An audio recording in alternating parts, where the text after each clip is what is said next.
சத்தீஸ்கர் மாநிலத்தில் வேன் கவிழ்ந்து 18 பேர் பலியான நிகழ்வு மிகப்பெரிய ஒரு பரபரப்பையும் அதிர்ச்சியும் ஏற்படுத்தியிருக்கிறது. சத்தீஸ்கர் மாநிலத்தில் வேன் கவிழ்ந்து விபத்து ஏற்பட்டிருக்கிறது. இந்த விபத்தில் பயணம் செய்தவர்கள் 18 பேர் உயிரிழந்திருப்பதாக தெரிவிக்கப்பட்டிருக்கிறது.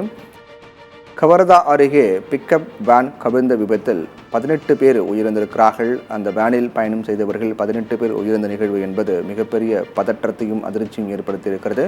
உடனடியாக சென்ற மீட்பு குழுவினர் வேனில் சிக்கியவர்கள் உடல்களை மீட்டு பிரேத பரிசோதனைக்காக அருகிலுள்ள மருத்துவமனைக்கு அனுப்பி வைத்தனர். மேலும் இந்த விபத்து எப்படி ஏற்பட்டது என்பது குறித்தும் தீவிரமாக விசாரணையானது நடைபெற்று வருகிறது. இந்நிலையில் வாகன விபத்து பிக்கப் வேன் கவிழ்ந்த விபத்தில் ஏற்பட்டதில் அதில் பயணம் செய்த 18 பேர் பலியான நிகழ்வு என்பது மிகப்பெரிய அதிர்ச்சி ஏற்படுத்தியது. உடனடியாக அந்த பகுதியை சேர்ந்தவர்கள் மற்றும் அந்த வழியாக சென்ற மற்ற வாகன ஓட்டிகள் அளித்த புகாரின் அடிப்படையில் தெரிவித்த தகவலின் அடிப்படையில் போலீசார் விரைந்து வந்து வேனில் சிக்கியவர்களை மீட்கக்கூடிய பணி மேற்கொண்டார்கள். அதற்கு பிறகுதான் உயிரிழப்பு என்பது 18 என்பது தெரிய வந்திருக்கிறது.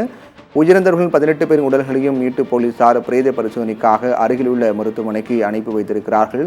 மேலும் இந்த விபத்து எப்படி நேரிட்டது, யார் தவறு என்பது குறித்தும் தீவிரமான விசாரணையானது நடைபெற்று வருகிறது. உடல்களை மீட்கக்கூடிய அந்த காட்சியை நாம் பார்த்து வருகிறோம். சாலையில் சென்றிருந்த பிக்கப் வேன் நிலைத்தடுமாறி கவிழ்ந்திருக்கிறது. இந்த நிலைத்தடுமாறி கவிழ்ந்த விபத்தில் வேனில் பயணம் செய்த 18 பேர் பலியாக இருக்கிறார்கள். உடனே அந்த வழியாக சென்ற வாகன ஓட்டிகள் சென்று அங்கே மீட்பு பணியில் ஈடுபட்டிருக்கிறார்கள். போலீசார் விரைந்து வந்திருக்கிறார்கள். அந்த வழியாக சென்ற வாகன ஓட்டிகள் அந்த மீட்பு பணி மேற்கொள்ளக்கூடிய காட்சியும் கவிழ்ந்து கிடக்கக்கூடிய அந்த வேனுடைய புகைப்படமும் வெளியாகி மிகப்பெரிய அதிர்ச்சி ஏற்படுத்தியிருக்கிறது.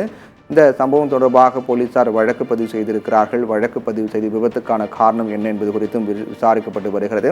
இந்த சம்பவம் காரணமாக அந்த பகுதியில் போக்குவரத்து நெரிசல், அந்த விபத்து காரணமாக அந்த பகுதியில் ஏற்பட்ட பதற்றம் காரணமாக போக்குவரத்து நெரிசல் என்பது ஏற்பட்டிருக்கிறது.